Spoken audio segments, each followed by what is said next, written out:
Hi everyone. Ramadan நோன்பு மாசத்துல மத்திய கிழக்கிலே மிகப்பெரிய பதட்டமான நிலைமை ஒன்று ஏற்பட்டிருக்குது.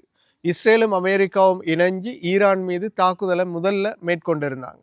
அதுக்கு பதிலடியாக ஈரானும் இஸ்ரேலை நோக்கி தாக்குதல்களை மேற்கொண்டதோட அமெரிக்காட பேஸ் இராணுவ தளங்கள் மத்திய கிழக்கிட பல நாடுகள்லையும் இருக்குது.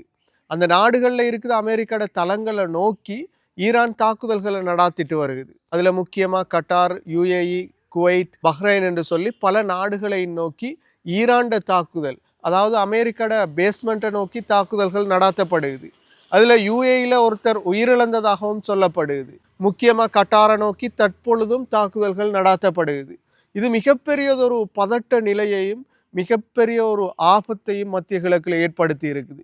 மத்திய கிழக்கு என்று சொல்லுவது உலகம் பூராகவும் தாக்கத்தை ஏற்படுத்தக்கூடிய ஒரு இடமாக இருக்குது. உலக பொருளாதாரத்துக்கு மிகப்பெரிய பாதிப்பை ஏற்படுத்தக்கூடியதாக இருக்குது.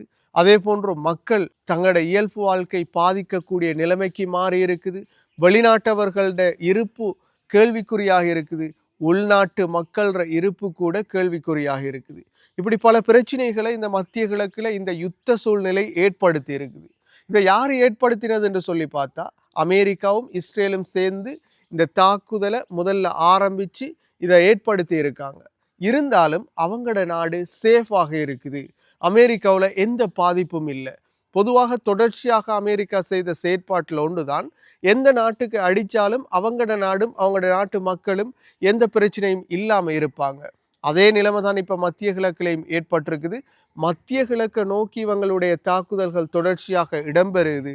ஈரானுக்கும் மத்திய கிழக்கில் இருக்குது அடுத்த ஏனைய அரபு நாடுகளுக்கும் இடையில முரண்பாட்டை தூண்டி விட்டு ஈரானை தனிமைப்படுத்துவது தான் அமெரிக்காவையும் இஸ்ரேலையும் நோக்கமாக இருக்குது.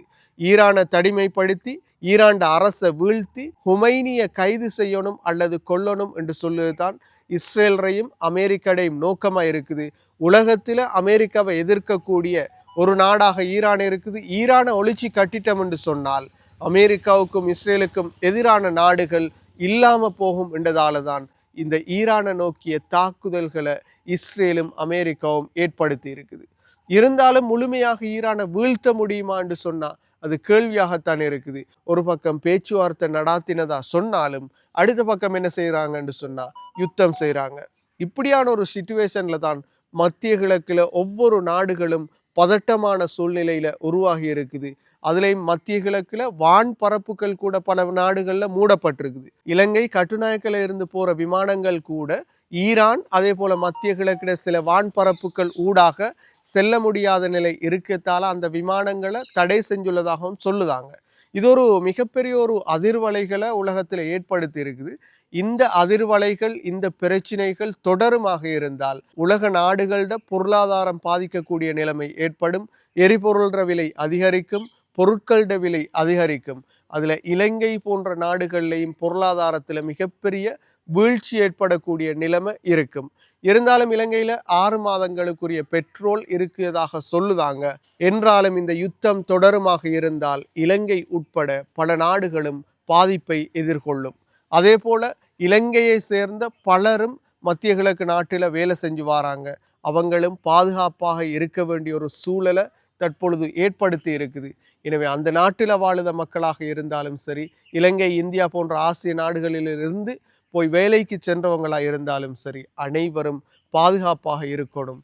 அதே போல ரமலான் நோன்பு காலத்தில் தான் இந்த மிகப்பெரிய தாக்குதல் இந்த ஈரானை நோக்கி ஏற்படுத்தப்பட்டு ஈரானூடாக மீண்டும் மத்திய கிழக்கு நாடுகளில் இந்த யுத்தமாக நடாத்துவதற்குரிய ஏற்பாடுகள் நடக்குது. ஈரானை தனிமைப்படுத்துவதோட மத்திய கிழக்க தங்களோட அடிமைகளாக மாற்றுவதற்குரிய ஏற்பாட்டைத்தான் அமெரிக்காவும் இஸ்ரேலும் தொடர்ச்சியாக செய்து வருகிறது. அடுத்த கட்டமாக என்ன நடக்கும்ன்றதை பொறுத்திருந்து பார்ப்போம். கட்டாரை நோக்கியும் பஹ்ரைனை நோக்கியும் யுஏஇயை நோக்கியும் ஈரான் அமெரிக்காட பேஸை நோக்கி தாக்குதல்களை நடாத்துது. இது மிகப்பெரிய அதொரு பிரச்சினைகளை உருவாக்கும். மீண்டும் ஒரு வீடியோ பதிவில் சந்திக்கும் வரை தனியொருவன் யூடியூப் சேனலை சப்ஸ்கிரைப் செய்யாதவங்க சப்ஸ்கிரைப் செய்து உங்கள் ஆதரவுகளை வழங்குங்கள்.